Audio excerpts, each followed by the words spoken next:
La accesibilidad de los niños con discapacidad a una educación digna y de calidad en nuestro país está avanzando y es también una preocupación del CONADIS. Hoy, en Inclusión 2030, estaremos con Fernando Bolaños, oficial de Educación del UNICEF para el Perú, con quien daremos un breve análisis sobre esta situación en la cual coincidimos en que la educación no puede parar. Así comienza Inclusión 2030. Soy Joseph Merino y empezamos dándole la bienvenida a nuestro invitado. Hola Joseph, un gusto y por supuesto a todos los colegas de CONADIS. Me siento en casa también por haber estado aquí hace un tiempo. Empecemos esta entrevista dándole una pequeña mirada a esta segunda encuesta nacional sobre derechos humanos que realizó apoyo a pedido básicamente de lo que fue el Ministerio de Justicia. Dice que el 53% considera que todos los niños y niñas con discapacidad intelectual deberían estudiar en colegios especiales y no en colegios regulares. ¿Cómo ve usted desde la vista de UNICEF? Bueno, como ustedes saben, el desarrollo, digamos, de la educación para niños y niñas con discapacidad ha seguido un proceso en nuestro país, ¿no? Y todavía yo creo que el enfoque social de la discapacidad que conocemos todos va a llevar un tiempo porque es un cambio en mentalidad, ¿no? Creo que en la experiencia que hemos visto, muchas familias con niños con discapacidad sienten que no son atendidos suficientemente a veces en la escuela regular, donde están la mayor cantidad de los niños y niñas con discapacidad. Y por eso algunos dicen mejor que vaya a una escuela especial porque ahí lo van a atender, ¿no? Pero la tendencia internacional, como sabemos, es que cada vez haya menos sistemas segregados, ¿no? Es decir, que los niños estudien en el colegio cerca de su casa, que todos los maestros de cualquier escuela tengan las herramientas y el conocimiento, las competencias para atenderlos. Y como sabemos, una educación donde hay más diversidad, una escuela diversa, probablemente forma a los niños en la ciudadanía que ellos necesitan, ¿no? Si mis hijos, si nuestros niños, nuestras niñas crecen en una escuela en donde ven niños de distinta extracción social, incluso de distinta nacionalidad, como los venezolanos, que hay muchos hermanos nuestros que están ahora en escuelas, que hablan una lengua distinta del castellano, esa escuela diversa va a ser más rica y la discapacidad también es parte de esa diversidad. Ahora, esta pandemia ha sido difícil para todos los niños, sobre todo poder adaptarse a una educación digital, pero ha sido aún más difícil para los niños con discapacidad o los jóvenes con discapacidad. ¿Qué se debería hacer primero para recuperar estos 2 años perdidos? Y segundo, ¿cómo debería ser este retorno nuevamente a la educación? Claro, creo que lo que hemos visto incluso antes de la pandemia es que las familias que tienen niños y niñas con discapacidad requieren mucha más atención, necesitan un sistema de apoyo más fuerte, ¿no? En este medio de la pandemia, este sistema de apoyo ha sido difícil porque no había forma de acercarse, el servicio que daban los SANES también ha sido muy concreto. El Ministerio de Educación definió que este era uno de los grupos que debía volver a la presencialidad con prioridad, ¿no? Los niños y niñas con discapacidad, por eso los CEBES fueron autorizados desde el inicio a hacerlo. Pero muchos no lo hicieron, justamente por este temor que había del contagio, etc.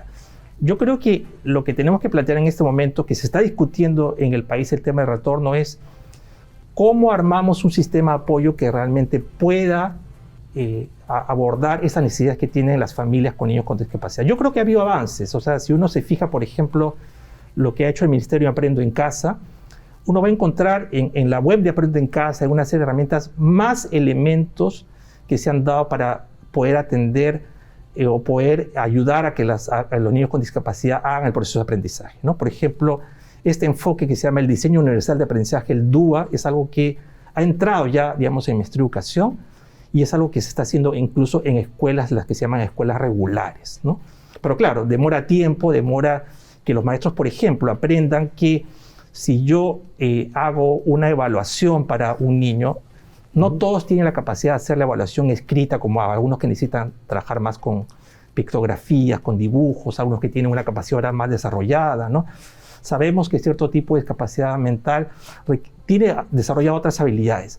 Si cada maestro desarrolla estrategias y herramientas, y el Ministerio además las difunde, para que haya distintas formas de evaluar, distintas formas de hacer que los chicos hagan sus producciones, etcétera, habremos dado un salto muy importante. Es cierto que todavía falta algo muy grande en el tema de tecnologías adaptadas, ¿no? Es decir, sea distribuido tablet, etcétera, pero falta todavía más dispositivos con más cosas para niños con discapacidad, ¿no? Pero yo creo que estamos en camino y creo que tenemos que aprovechar este regreso a clases para hacer y pedir y trabajar todos juntos por una política más decidida para ellos. Justamente hace un tiempo, digamos que las instituciones trabajaban independientemente.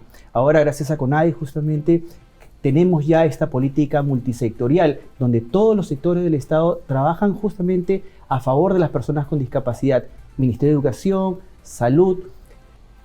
La educación tiene o se avisora a un futuro no muy lejano poder tener una educación inclusiva.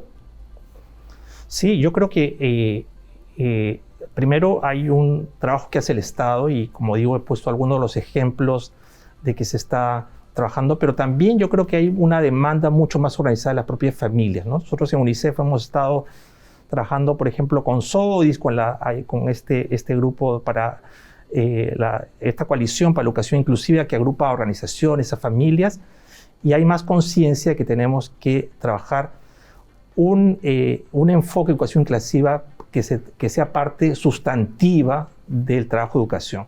Y como han dicho Booth y Anscombe, yo creo que son tres cosas las fundamentales las que hay que transformar y no nos olvidemos. Primero, estas mentalidades, hay que construir culturas inclusivas, como repito, mucho lo que vemos en nuestro país en este momento de problemas de discusión, de poder entender lo otro, tiene que ver con no poder trabajar desde la escuela el tema de la diversidad, y es un cambio de mentalidad, ¿no? O sea, si hay familias que todavía siguen pensando, o incluso docentes, que los niños con discapacidad intelectual, por ejemplo, atrasan a sus compañeros, es todavía un cambio que tenemos que hacer, ¿no? Pero además de eso hay que tener normas, y yo creo que había un avance importante. El Ministerio aprobó esa modificación del reglamento de la Ley de Género y Educación. Ya hablaba, por ejemplo, de esto de que no basta solamente sistemas de apoyo externos, como han sido los ANES, sino internos, es decir, que cada escuela tiene que hacer su propio plan. Y lo último es construir herramientas, metodologías, ¿no? O sea, el maestro, al final el maestro de aula, el maestro de la pie te va a decir, perfecto, yo quiero hacer más inclusiva mi aula, pero ¿cómo lo hago? ¿Qué herramientas uso? ¿Cómo trabajo en la clase cuando tengo 30 niños o 20 niños y 2 o 3 tienen algún tipo de diversidad o discapacidad? Entonces, esas son las cosas que hay que seguir trabajando. Creo que tenemos que poner un plazo. En los 5 años siguientes deberíamos dar un salto sustantivo para este tema de una educación más inclusiva. Claro, pero el tema también va porque la gran mayoría de personas, básicamente la sociedad en general, ve que las personas con discapacidad tienen que acoplarse a la sociedad y no al revés. Es decir, no estamos teniendo colegios inclusivos. Tenemos los colegios, pero se les hace difícil a lo mejor poder convertirlo en un colegio inclusivo, no solamente en infraestructura, también hablamos de los propios profesores, los propios alumnos. Como usted decía, es un cambio de mentalidad que nos va a costar también. Sí, mira, lo que ha pasado con la pandemia yo creo que nos da unas pistas interesantes, ¿no? Y creo que hay que aprovecharlas en esta lógica de una educación más inclusiva. Mucho más ahora los maestros se han dado cuenta en este momento de pandemia que sus alumnos son muy diferentes. Y esa va a ser la clave de la recuperación de la que has hablado para el futuro, ¿no? Es decir, cuando los niños empiecen a regresar de una manera más amplia en este sistema semipresencial, lo que va a pasar con muchos maestros y maestras que se van a dar cuenta que en su aula de 20 niños o 30 niños hay mucha diferencia. Algunos que aprovecharon la pandemia, tuvieron de repente conectividad, sus padres estuvieron presentes y avanzaron, y otros no. Esa diversidad que van a encontrar puede ser una oportunidad justamente para que los maestros desarrollen esta capacidad de atender diferenciadamente a sus estudiantes, ¿no? A esto le tengo que hacer más, a esto lo tengo que reforzar. Eso mismo pasa con los niños con discapacidad. O sea, el enfoque inclusivo no dice, o mejor dicho, desafía esta idea de que hay niños normales, ¿no? O sea, no existen niños normales. Toda aula es un grupo diverso. Si yo soy un buen maestro, tengo que a estos darles más énfasis porque de repente tienen más capacidad, están teniendo más condiciones, etc. A estos que están más atrás les tengo que dar apoyo específico y tengo que hacer que incluso en mi misma aula haya intercambios, trabajo entre pares, etc. para avanzar, ¿no? Entonces, eso que nos está dejando la pandemia es una oportunidad, pero obviamente el Estado, las organizaciones, etc. Tenemos que apoyar a los maestros a eso, porque los maestros no han sido preparados para eso. O sea, es un tema de formación de nuevos maestros, pero también de capacitación. Si yo le doy herramientas a un maestro para que diga, a estos los voy a acompañar de esta manera, a estos de otro, con eso estamos abriendo las puertas a una educación más inclusiva. Y también la sociedad debería estar preparada justamente para poder enfrentar... Ese ha sido otro de los aprendizajes. O sea, antes de esto, las familias mandaban a sus chicos al colegio y a unos ni se preocupaban, o al fin del bimestre iban a recoger la libreta y ahí se enteraban, ¿no? La pandemia nos ha obligado a trabajar más porque el maestro ha tenido que trabajar con los padres de familia. Eso es una oportunidad, tenemos que aprovecharlo, no perderlo. Ahora que se regresa a la semipresencialidad, no se debe romper esa relación. Hay maestros que han estado llamando en las noches a las familias y decirle, me tiene que hacer así, tiene que trabajar de esta manera. Los padres de familia han entendido lo difícil que es el trabajo del maestro, que no es una cosa simplemente de enseñar, es acompañarlos, porque ellos han tenido que estar en la casa acompañando a sus hijos, a sus hijas. Entonces, esos creo que son los aprendizajes de la pandemia que tenemos que aprovechar para realmente construir una educación más inclusiva. Fernando, el tiempo nos ha ganado, nos ha quedado todavía algunos temas para poder seguir conversando y sobre todo para que poderle explicar a las personas qué tan importante es la inclusión y poder entender también a las personas con discapacidad que tienen todo el derecho absoluto, como cualquier otra persona, de poder estudiar y tener una educación digna y de calidad. Te comprometo a poder venir en otro programa para que puedas estar con nosotros.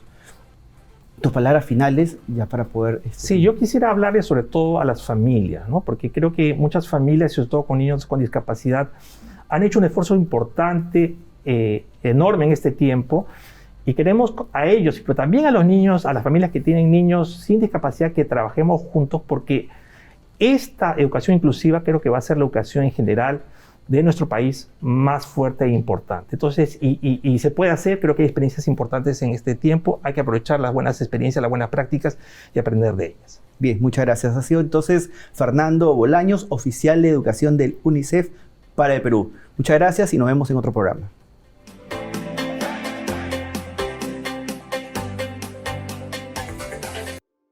Bicentenario del Perú, 2021. Gobierno del Perú.